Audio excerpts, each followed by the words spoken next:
Welcome to Meaningful Judaism, where we try to answer why we do what we do in Jewish life. So many of our practices can feel like they're just there. We do them, but we're not connected to them. We don't feel their meaning. In this podcast, we search for that meaning by diving deep into the Torah text.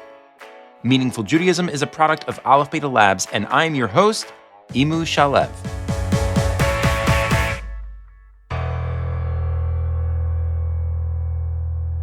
And today we're talking about Kashrut, the laws of kosher. We have so many laws that govern what we can and can't eat, and how we prepare our food. Rabbis can spend as much as a third to a half of their rabbinic training on Kashrut because there are so many laws. And these laws, they make a big impact on our lives. Where we shop, where we eat, even what our homes look like.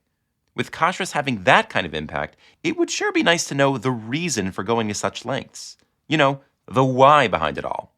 So in this series, we're going to talk about many of these laws, like kosher and non-kosher animals. Is there a rhyme or reason behind which animals we're allowed to eat and which we aren't? Or is it all random? Cows good, pigs bad. We're also going to talk about cheeseburgers. Why is there a prohibition against eating milk and meat together? And we're going to talk about kosher slaughter and the laws of kisui dam, or covering blood with earth, that is a part of kosher ritual slaughter. In this episode, you'll be hearing me talk with my colleague Beth Lesch, a scholar here at Aleph Beta. We got deep into the meaning behind some of the most essential elements of kashrut. But the first thing we talked about was why this topic was so important, and I want to start there. Beth and I take inventory of some of the things we find difficult about kashrut on a few levels. Here's me and Beth.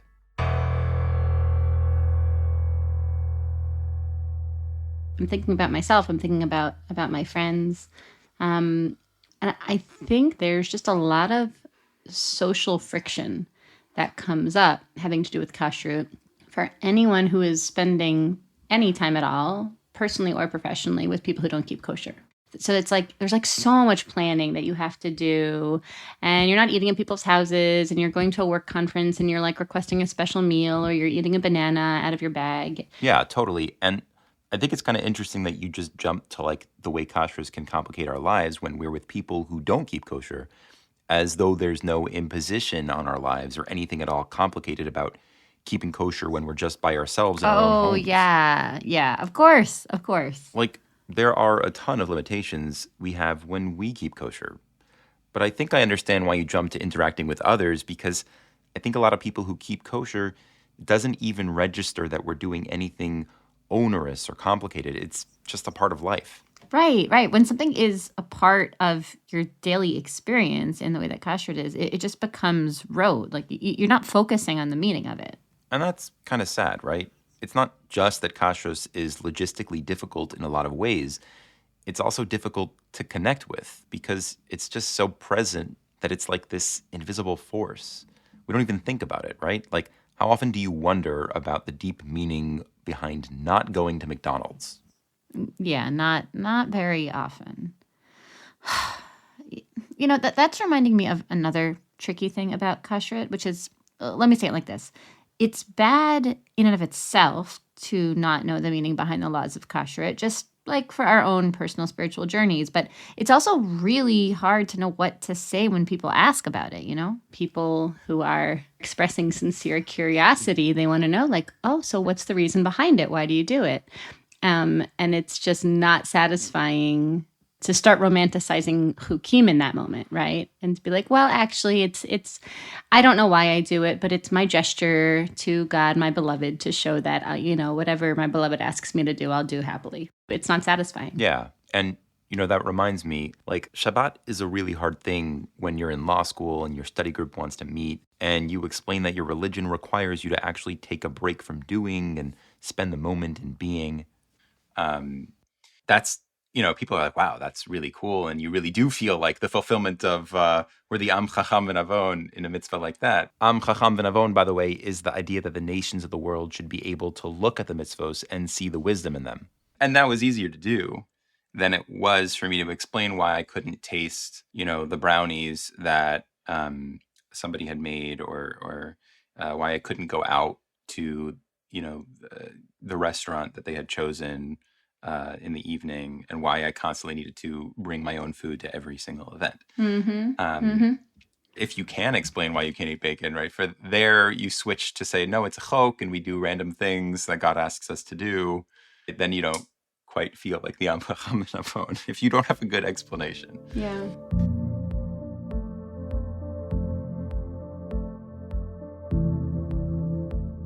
So these are some of the difficulties in dealing with the meaning of kashrus. Typically here at Meaningful Judaism, we dive into the biblical text and read the various laws about whatever we're talking about and see if there is any meaning contained in those verses. But when thinking about where to start, we were a bit perplexed. There are multiple places in the Torah that talk about kashrus. The section in Leviticus on kosher animals and non-kosher animals, the section in Exodus on mixing milk and meat, or the section that discusses ritual slaughter, when something sort of obvious hit us. If you're talking about kosher, you're really, by and large, talking about the laws of eating animals. Think about it. We don't have laws about kosher and non-kosher fruits or vegetables the way we do about meat.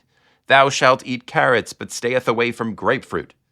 Kashrus is about which animals we can eat, and whether we can eat animals with milk, an animal byproduct, and things like that. So we actually decided to split our analysis of kashrus into 3 parts, a kind of mini-series in our Meaningful Judaism podcast. And we're going to talk about separating milk and meat and about kosher animals in later episodes. But to kick off our exploration, we're going to talk about this big fundamental question, whether and why we can eat animals in the first place. Once we understand that, it's going to give us an important framework to understand kashrus and shed a lot of light on the meaning of the many laws. And oddly enough, the text that is going to help us understand whether and why we eat animals is the laws of ritual slaughter and the strange law of kisui dam, covering the blood of an animal. This law is in Leviticus 17, and Beth, who'd been researching this chapter, made a discovery there that had a pretty startling implication. It made her question whether we ought to be eating meat at all. Here's me and Beth talking about her research. Chapter 17 talks about all these different things about sacrifices of animals and blood. And I remember I happened upon this verse, chapter 17, verse 13. Ish mibnei Yisrael. If you are going to hunt some kind of game, whether it's a wild animal or a bird, and it's going to be eaten, then here's what you have to do. You should spill out the blood and you should cover it in with dust. And it struck me that there was something that smacked of guilt in that gesture. Like we're covering up the blood, literally covering. I think the very next thing that I did was I said covering blood. Like, I don't think this is the only time the phrase comes up in the Torah. I've heard this before. Where does it come up? And what might that tell me about what's going on here? So I stuck the phrase covering blood into my friendly Torah search engine, and I knew why the words felt familiar. I was remembering them from Genesis 37, the story of Joseph and his brothers.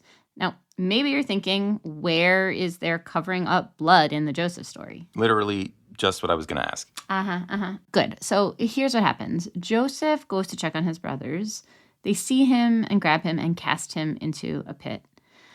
They sit down. They sit down to eat bread, and then all of a sudden, a caravan of Ishmaelites are seen approaching from a distance.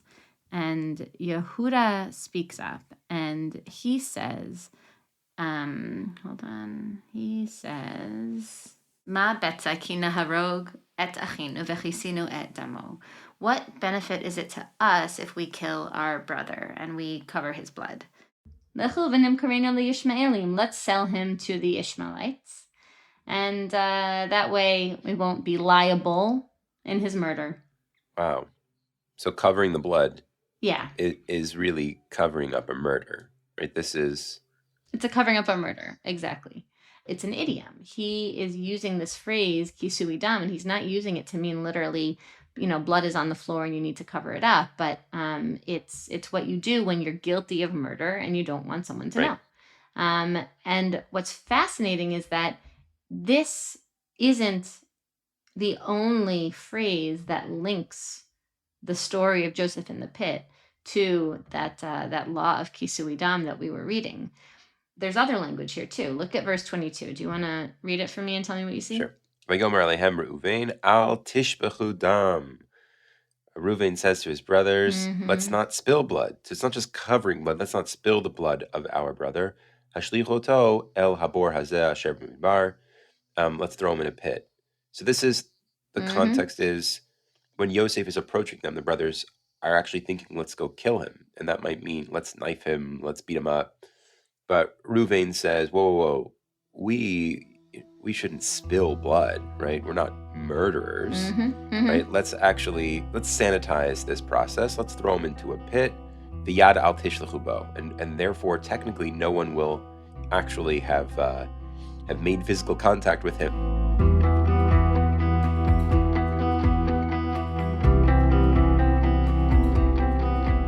And what I found and still find so cool is there's some connection between these two chapters of the Torah.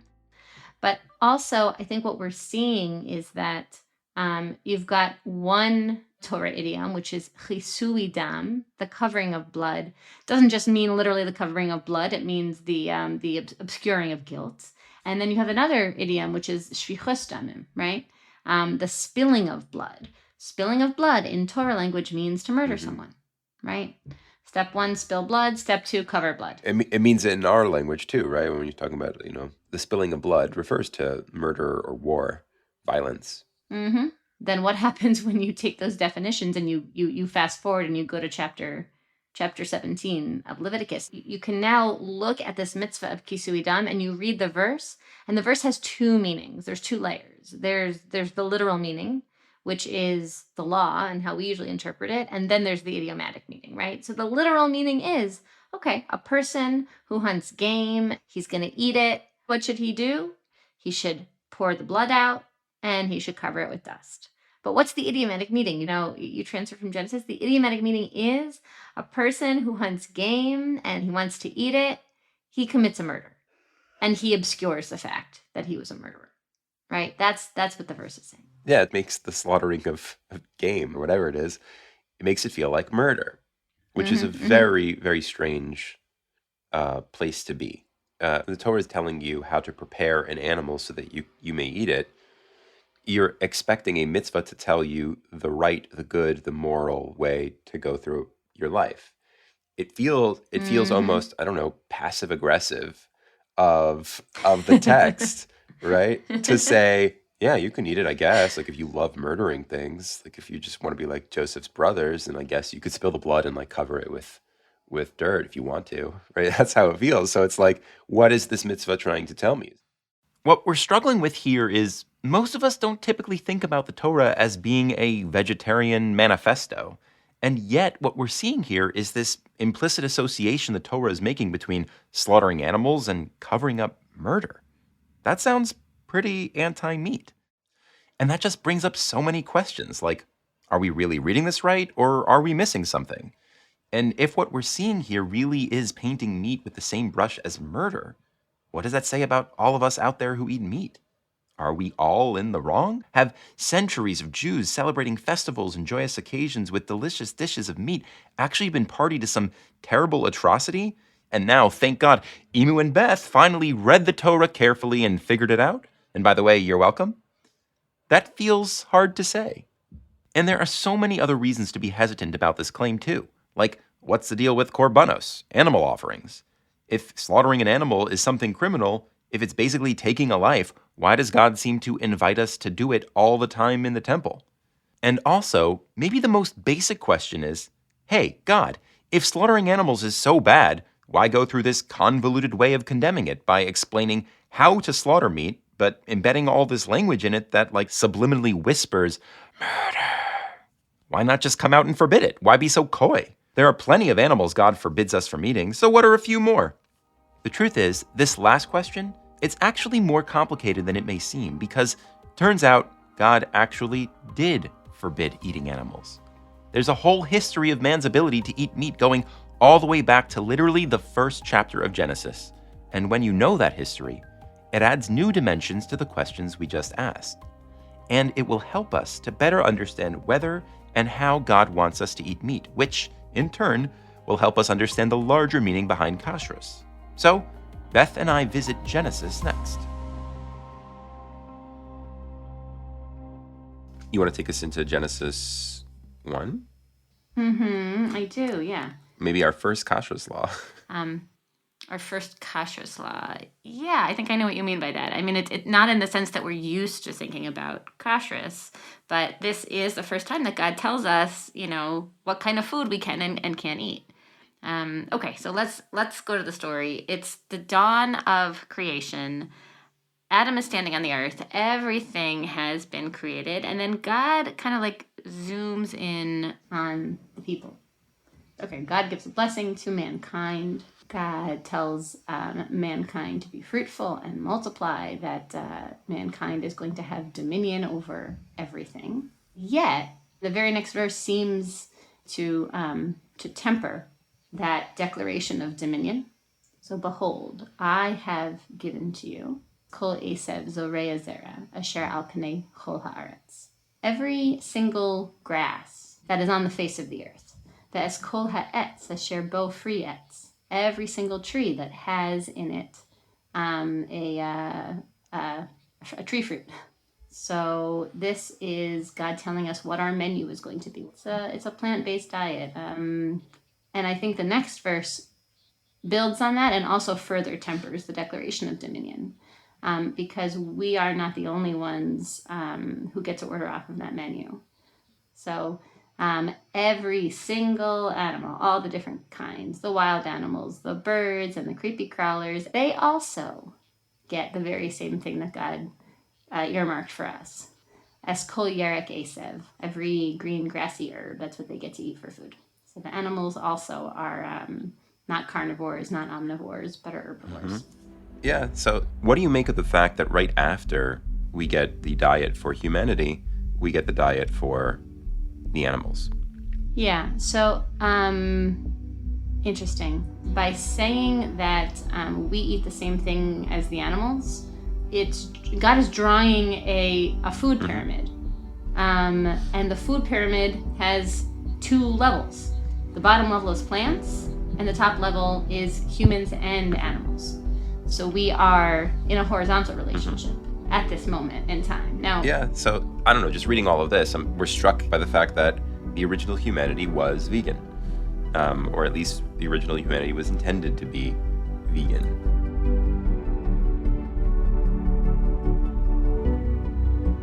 So let's just take stock of where we are. First, we were sort of uncomfortable with the notion that eating meat is problematic, that it's somehow a crime that needs to be covered up. That just didn't match our experience in Judaism. And besides, if God wanted to outlaw it, he should have. Well, what we're discovering in Genesis 1 is that God did outlaw the eating of meat. So now, what do we make of that? If we're trying to get at the meaning of kashrus, and kashrus is principally about how we eat meat, it feels pretty important to know that God ideally doesn't want us to eat meat. I think the most important question for us to tackle now is, why did God change his mind? If eating meat is so problematic, if God originally wanted to forbid it, it should have stayed forbidden. Let's take a look at when the law changed and why it changed, and see if that sheds light on this mystery. God changes the laws about what man can and can't eat at a moment of great turbulence in human history, right after the flood in chapter 9 of Genesis. God had caused the flood waters to recede and tells Noach to leave the ark. It's that rainbow moment where God makes a covenant with Noach and humanity and declares never to bring a world-ending flood again. And as a part of that covenant, God changes the rules about eating meat. Here's me and Beth reading and discussing the verses to see if we can figure out why God reversed course. And one of the first things we notice is that Noach coming out of the ark to a brand new world sounds awfully similar to Adam in Genesis being created in a brand new world.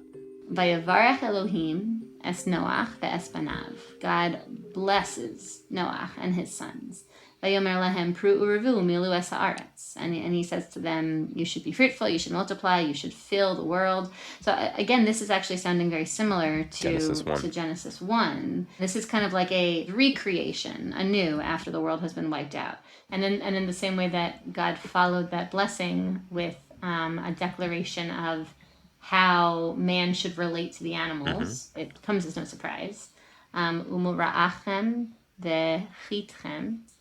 Your fear, your dread should be upon every beast of the earth. So similar idea, but this feels like stronger language. What's the bottom line with all of these animals? B'yedchem nitanu. I'm giving them into your hand. There's no limitations on that. It seems to imply whatever you want to do to them, you can do to them. And my question to God would be, really? Anything that I want?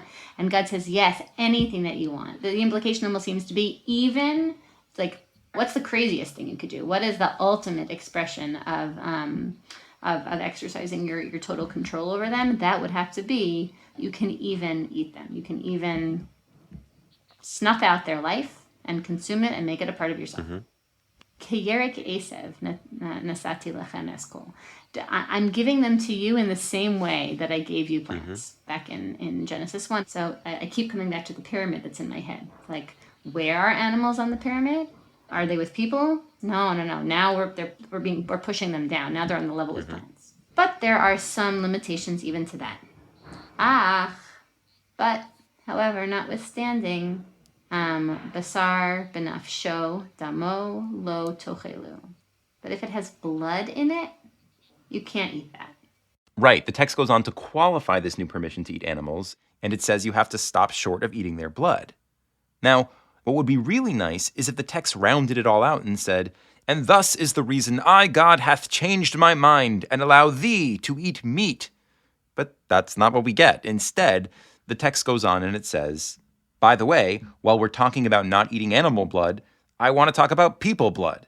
Va'ach et dimchem lenafshotechem et rosh. However, even though you can spill the blood of animals, your blood, the blood soul of humans, I'm going to seek it out. Hashofech dam hadam ba'adam damo yishafech. Right? If you spill man's blood, by man your blood shall be spilled. Ki b'tselem Elokim asa et adam. Right? Because humanity was created in the image of God.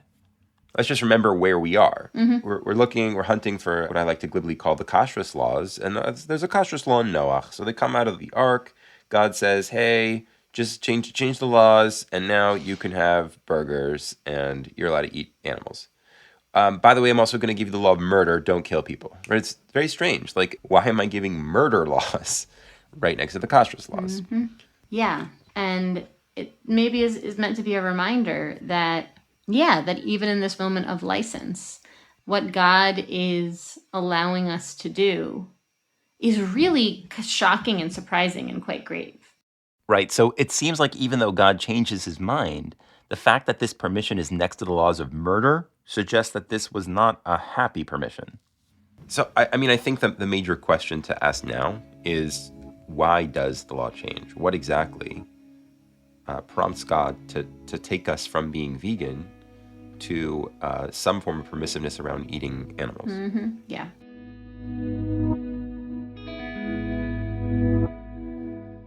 We talked about how where we are in the Torah is sort of the recreation of the world. The way he recreates it is a less sensitive world, right? If humanity makes a mistake in the pre-flood world, there's a punishment following closely after, a curse following closely after. But here, now I'm in Genesis 8:21, God actually says, I'm not going to continue to curse the earth, again, because of humanity, because I've realized that humanity's his designs, his form is of his heart specifically is evil from his youth. I'm not going to continue to punish or bring plague on all living things like I've done.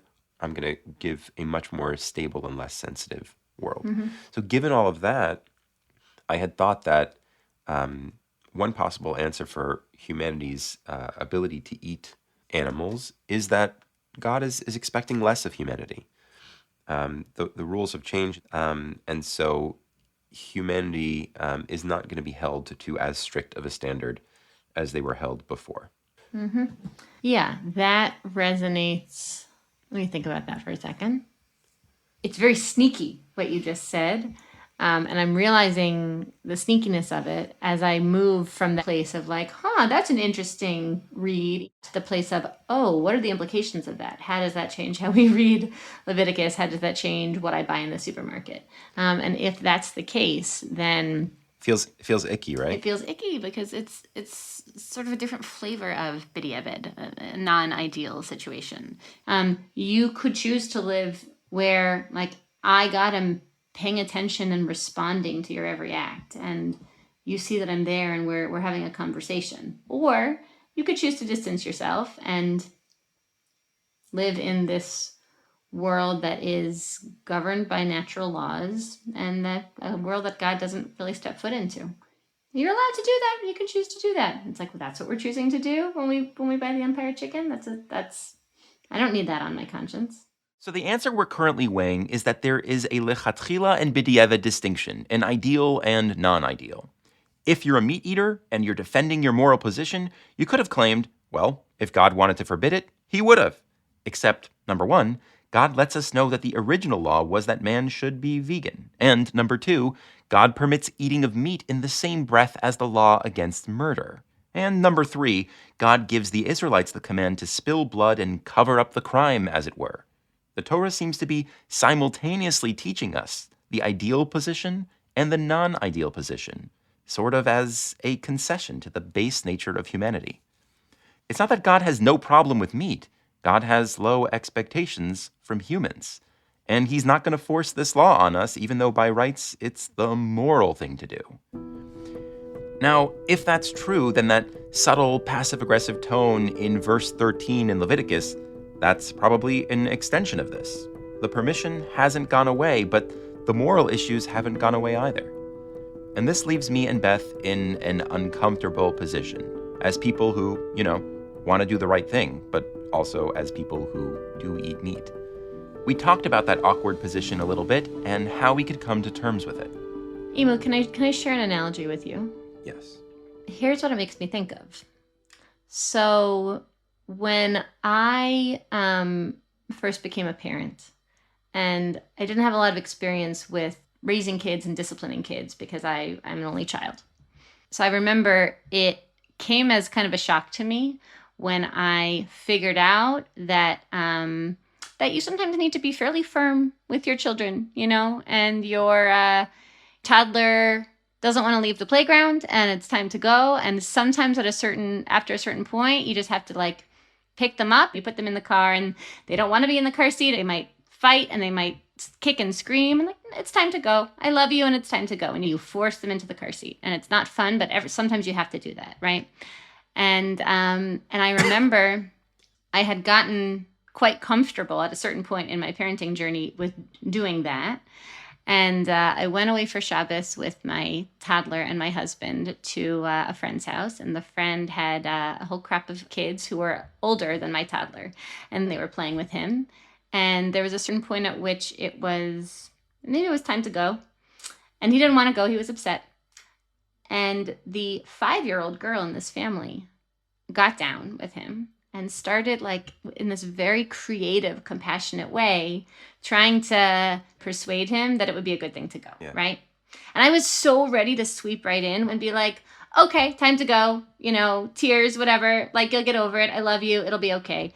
And she was trying to do it in this soft way. And it was a paradigm shift for me. And I remember talking about it to my husband afterwards. And I was like, so we started out as parents who didn't know how to apply the discipline because those intuitions of compassion that we had were so, so strong. And then we kind of shut down the compassion in order to be able to be effective disciplinarians. And we shut it down so much that it got buried within us. And we weren't balancing two values anymore. Mm-hmm. And then this little 5-year-old girl reminded us, okay, so every once in a while you do have to do that, but don't do that if you don't have to. That's very b'diavad. But if there's a way to do this in a peaceful way, and there's a way to do this that honors your intuitions and honors your compassion, then do that for sure. It takes a lot more patience, and it takes a lot more creativity. And I feel like the same thing is going on here, where it's we quiet our compassion because it's too complicated to have that living in tension with, in this case, our other desires, our lust for hamburgers. That's a really beautiful analogy because I think many of us tend to see things as black and white. There's a binary of permitted and commanded versus, forbidden and immoral. But here seems to be some balance, right? You're talking about the balance of things, and your parenting journey certainly speaks to me quite a bit. Right? When it comes to animals, right, it is much easier to treat, packaged chicken as an ingredient. It is much harder to go and slaughter your first bird. And possibly this is one way of understanding, why the Torah encodes this language of attempted murder almost in the mitzvah of kisui dam. Is that the Torah is asking you to balance two really important principles. On the one hand, you are allowed to eat meat. It might even be right or appropriate, and we can actually question that a little bit more. And on the other hand, the Torah is saying this isn't the same thing as grabbing crackers out of your pantry, right? This is a life, and you're supposed to, right, be shocked into that when you are preparing your meat. That's right, which is a very unusual way of looking at Torah laws, right? The truth is, it's not such an unusual way of looking at Torah law. As Beth and I continued our discussion, we realized that there are a number of Torah laws that are non-ideal, or sort of a concession to human temptation. Here we are talking about one striking example. Torah feels like another example of this, right? Yep. Of those who go to war, and you find an attractive woman as a soldier, and you want to, this is a captive, and you want to make her your wife. There's a whole bunch of rituals. There's like a major cooling off period that seems really designed to have that soldier, on the one hand, feel like, yes, I can have her if I really want her, but I've got to go about it in this way. And the cooling off period is supposed to make you kind of possibly cool off and think better of treating someone else that way. Exactly.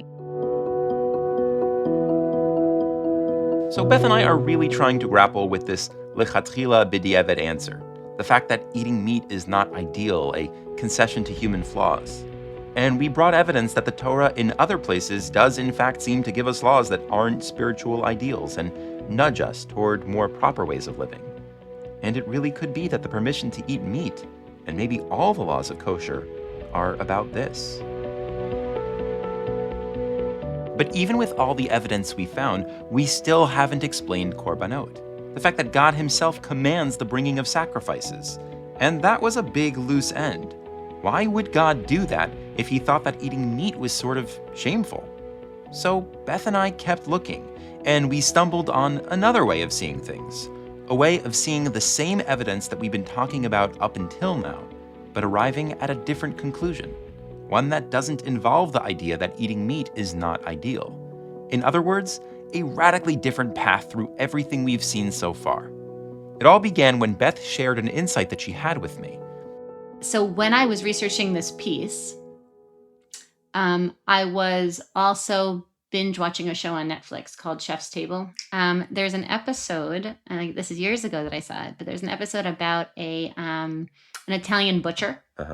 It resonated so much with me when I was doing this research and at the same time that I was watching it, because this guy's story is that he's born into a family of butchers, and his family, I think his father got sick and passed away, and his family needs him to take over the butcher shop.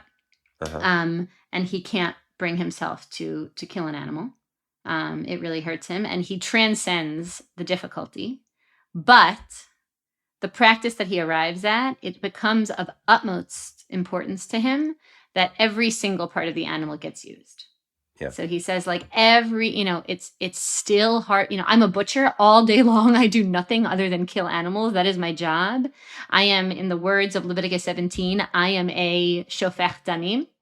And yet, and the way that I've figured out how to deal with it and how to honor the life of the animal is that I will not let a single piece of that animal go to waste ever. And all of the excess stuff, the hooves and the whatever else, I take it home and I cook it. And my grandmother taught me how to make it delicious.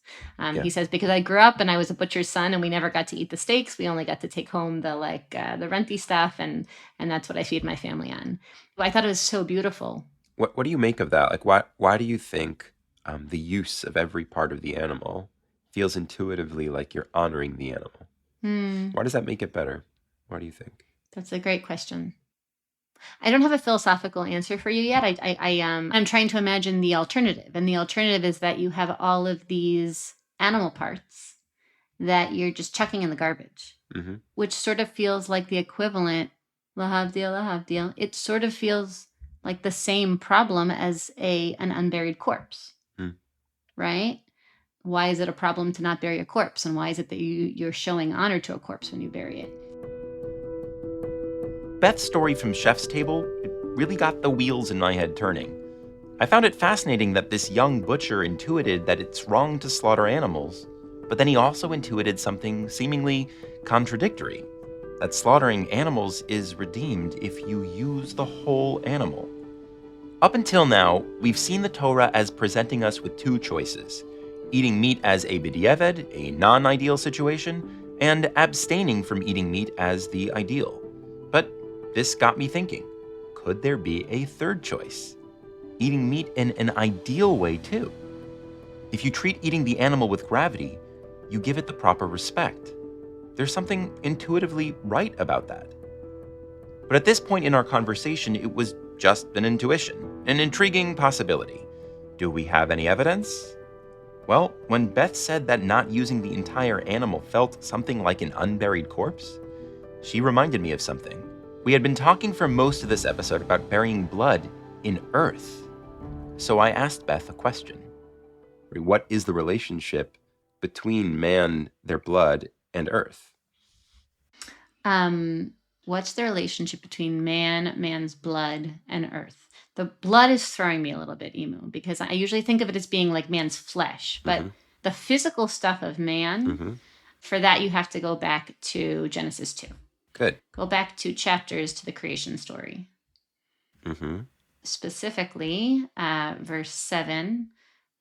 Oh, I forgot about that. Yeah, good. What did you just forget about? What did you just notice? That's fun. Afar min hadama. What does that mean? It means that God used a single ingredient in order to build the body of man. And that ingredient is afar, dust from the earth. And why is afar significant in our investigation here? Because in the law in Leviticus, you're supposed to cover up the blood in dust, the very dust from which man was created. That's right. Right. And so let's play with some pieces here, right? What is the relationship between humanity and earth if man has been formed out of the earth? What does that make earth? So we would say that earth is the parent of man. And right, it's more than just the fact that this verse describes how we were made of the earth. Right? Look at that word, right? Adam, in the same verse as Adama. It's sort of like Adam's name is nothing other than earthling, right? We're used to Adam the name, but the name for humanity in the Torah is essentially earthling. Now, you said something really interesting. I asked you, what is the relationship between man, blood, and the earth? But once we're playing word games, what is the word for blood in Hebrew? Whoa. The word in Hebrew for blood is dam. It's blood, right? And the reason that's cool is because there's a pyramid here. Adama, Adam, and Dam. That's right. Dam is inside Adam, and Adam is inside Adama. Right. So the dam, the blood, our life force, right, is probably the most earthy part of us, maybe, or it's in us in the same way that we are of earth. So if we are of the earth, then when you are done, you return to the earth.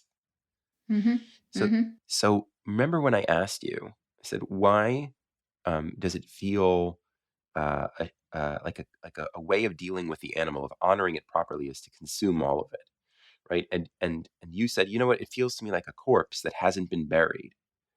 Let's talk about that example. A corpse that is buried. I see where you're going with this. What does it mean to bury a corpse? It means that you are returning the Adam to the Adama. You were going home. It is spiritual homecoming to return a body to the earth.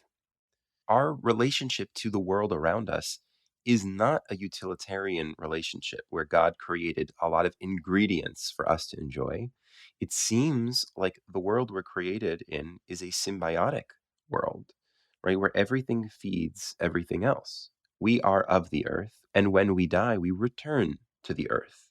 And just scientifically, our bodies decompose, and there's all sorts of good nutrients in there that promotes new life.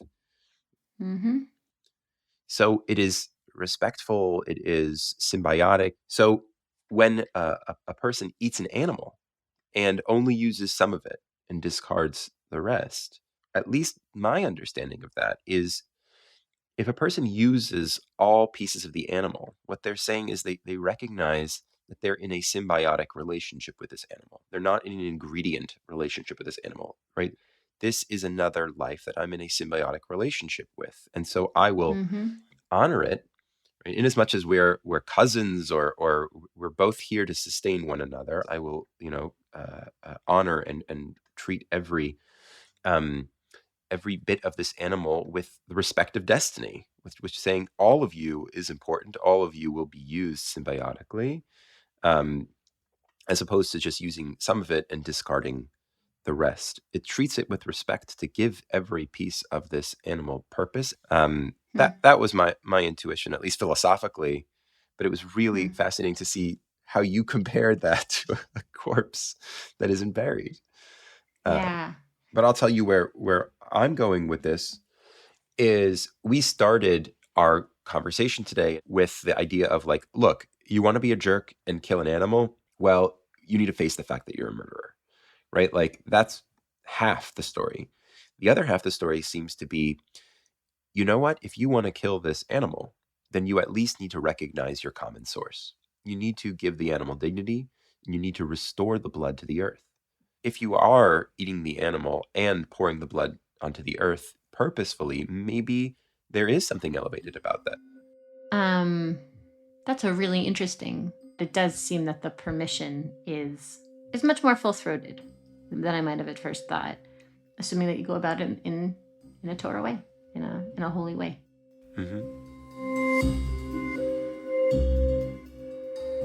For most of our journey, we've been reacting to the language of murder in Leviticus 17 and exploring why the laws of covering blood seem to imply that eating meat is sort of shameful.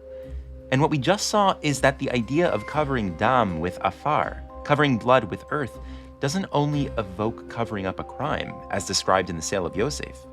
It also evokes Genesis 2 and the creation of man and animal, both of whom were formed of the earth, afar min ha'adama. And that seems to point to our symbiotic connection, a circle of life between man, animal, and earth, and the blood that connects all three. This second set of textual links gives us a new perspective on the mixed messages we're getting in the Torah. And with this new perspective in mind, we decided to go back to the Noach story, to the moment God decides to change his mind and let a previously vegan humanity eat animals. If eating meat is, or at least can be, ideal somehow, then maybe there's something we missed. So we decided to look at the verses right before God gives humanity permission to eat animals for some context. And I noticed something. So the verse where God says that he's not going to change the world anymore, he's not going to change the seasons, that verse begins, Vayarach, God smelled a pleasing flavor.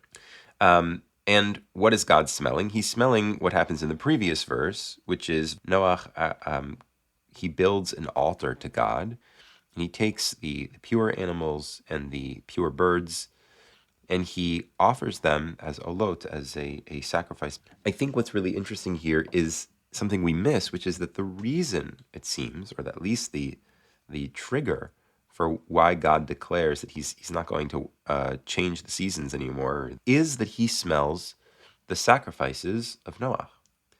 And before the laws change around whether you can or can't eat meat, Noah has this intuition of bringing these sacrifices to God, and it's pleasing to God. If God is the consummate vegan, maybe he would be really upset about sacrifices. This is disgusting to me, maybe. But that's not God's reaction to sacrifices ever. It seems to be there is a proper and pleasing way. There's a reach nichoach, there is a good way to use animals. And so immediately God says to Noah, okay, the animals are yours. Up until now, we had seen God's changing of his mind and giving humanity permission to eat meat as part and parcel with God's decision to rebuild a less sensitive post-flood world. We live in a b'di'evet world, so we can do b'di'evet things. But as we read the text closely, we're seeing that that's not the whole story. Noach was inspired to offer sacrifices, and somehow God found that pleasing. This was a way to use animals that wasn't just allowed, but good, an ideal. What is it about sacrifices that makes them different? I'm just speculating here, but a theme we keep seeing again and again is recognition of source, understanding where this animal comes from. So maybe you either recognize the earth from which man and animals both come from and pour the blood onto the earth, or you're recognizing God, the source of all, by using an animal in a sacrifice. Something about living in the world in a symbiotic way where you use the world not as an over-consumer or over-dominator, but as someone who recognizes and appreciates the source of all things. It seems that something about that is an ideal and an elevated way to live and consume meat. So we've got these two pretty different ways of seeing how the Torah wants us to relate to eating meat. What do we do with that? That's what Beth and I talk about in the last part of our conversation. And I think we settled with two really good answers here as to, does the Torah want us to be eating meat, and how should we feel about it, right? So one of our answers is that there's an ideal, which is not to eat meat, and there's a non-ideal, which is to eat meat and to pour the blood on the ground and to confront the crime, as it were. And I think, if that's the answer, there are many different implications for your daily life. It could be that if you're working on yourself, if you're trying to be a better Jew, then maybe it's best to go vegan. So that's one answer. And there's a second answer, which is that no, there is an ideal way to eat meat. There's an ideal way to recognize source, which has its own implications. But what I kind of want our listeners to feel is the permission to choose, that which is most compelling to them. And I think that which is most compelling to them is key here, right? Not that which is most desirous, not that which is most fun, but, having seen this journey in Torah, right? I don't know what God wants of us. All we're doing is looking at the evidence, and we reach two possible compelling conclusions. So I hope that our listeners feel a pull towards one or the other. Okay. So I appreciate that. Which one are you choosing? Yeah. So for me, I'm in camp second answer, right? I think that there is an ideal way to eat meat. It feels right, especially having seen what we talked about in Chef's Table, having seen why God changes his mind with Noach and that other context that there's a reach hanichoach. It just feels to me more compelling to say that God didn't make an entire enterprise of sacrifices purely as a concession. And I'm aware that Maimonides, the Rambam, actually does believe that, but to me, it's hard to believe that so much of the ritual of Judaism is just a concession to humanity. It makes more sense to me that in general, and that so much of mitzvot, man in general is being told to appreciate the source of his food, whether that source is trees, where I think it's readily apparent when you pluck a fruit off of a tree, where, what its source is. It comes from this tree, it comes from the earth, it comes directly from God. Whether it's bread, which is sort of this pulverized grass. And when we say this absurd bracha, hamotzi lecha min haaretz, God who brings bread from the earth. And I say it's absurd because bread doesn't grow from the earth. You actually make it into bread. But there's a reason why we say that bracha, that blessing. It's to remind us that this thing that has been processed and created by humans is really, its source derives from God. So to me, the eating of meat kind of fits into that. It's just an appreciation that this life, it came from this common source. It came from the earth. And when we eat, when we take that animal's life, you honor, you respect its life, and you pour the blood back to our common source, and you appreciate and recognize where it comes from. So you're telling me that you're in camp number 2. I'm really intrigued by camp 2. I am. I'd like to go to camp 2 for a half session. I think I'm leaning more towards camp 1, and I'm not even going to speak to you about arguments because the arguments that you made are really intriguing. How do I put this?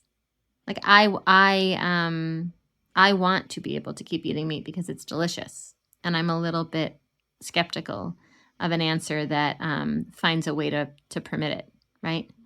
You're saying that like we, as scholarly as we are, we also have desires, and that augments our scholarship. It's hard to trust that I'm reading the texts and arriving at an answer in an objective way with integrity when I know what I want the answer to be, when I have a stake in it. But I also think I might be overcompensating, right? But I don't. I guess it comes down to this question of, like, you seemed to think that it was ultimately unsatisfying or ultimately uncompelling to say that God is permitting something which is not ideal. But we furnished, great examples of other situations in which that's the case. So I feel like we did that work, and I'm not ready to write it off just yet. Yeah, I think for me, one thing is clear, according to both of us, right? Whether you believe meat is really ideally forbidden or whether there's an ideal way to eat meat, there is commonality between our approaches, which is that, like, you cannot go on cavalierly eating meat. You're taking a life. Slow down. Yeah.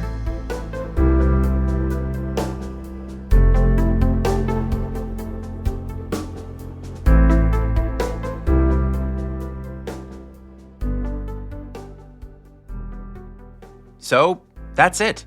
This was our journey through the Torah text to understand the bedrock of Kashrut, as it were, whether and how we can eat meat. Turned out, we're allowed to eat meat, but there's a lot of context for that permission, and that context is rich and meaningful. That meaning infuses the rituals we spoke about today, the rituals of slaughter and of kisui dam, and it turns the very act of eating meat into a mindful act, something not to be taken lightly, something to engage in, with respect for the animal and its source. And some things we haven't talked about yet that we'll be getting to in later episodes, like why can't we mix milk and meat together, and why are some animals kosher and others not? It turns out the framework we laid out today will be helpful in understanding the answer to those questions too. Stay tuned for those and for further episodes of Meaningful Judaism.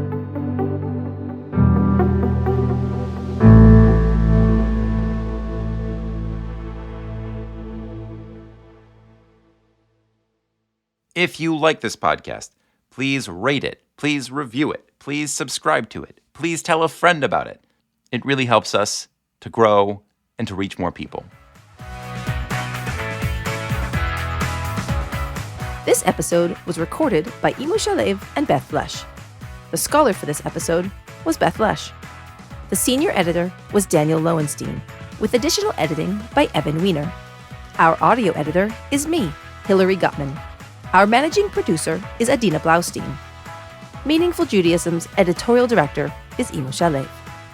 Thanks for listening, and we'll see you next time.